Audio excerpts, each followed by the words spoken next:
ঘরে কোরআন তেলাওয়াত করুন। জিন, ভূত, ব্ল্যাক ম্যাজিক, জাদু টুনা, বানমারা সবগুলারে নিঃশেষ করে দিবে কে?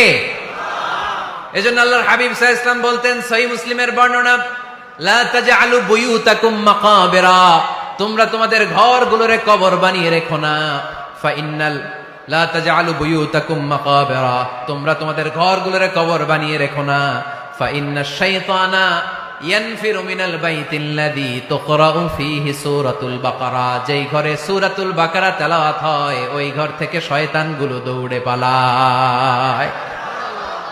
সূরা বাকারা তেলাওয়াত করলে ওই ঘরে শয়তান ঢুকে ঢুকে ঢুকে সহিহ মুসলিমের আরেক হাদিসে আল্লাহ রাসূল সাল্লাল্লাহু আলাইহি ওয়াসাল্লাম বললেন, ইকরাউ সূরাতাল বাকারা, তোমরা বেশি বেশি সূরা বাকারা পড়ো। ফা ইন্না আখযাহা বারাকা, যে সূরা বাকারা পড়ে তার ঘরটা বরকত দিয়ে ভরে দেয় কে?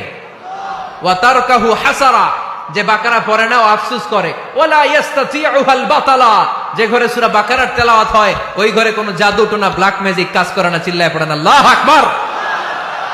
বাড়ি উদ্বোধনের সময় নিজেই সূরা বাকারা দিয়ে বাড়ি উদ্বোধন করবেন, পারা যাবে? নতুন ফ্ল্যাট উদ্বোধন হয় না, নতুন বাড়ি উদ্বোধন হয় না, ইমাম সাহেব হুজুর যখন দোয়া করতে আসবে হুজুরে বলবেন, হুজুর একটু সূরা বাকারা তেলাওয়াত করেন, পারা যাবে?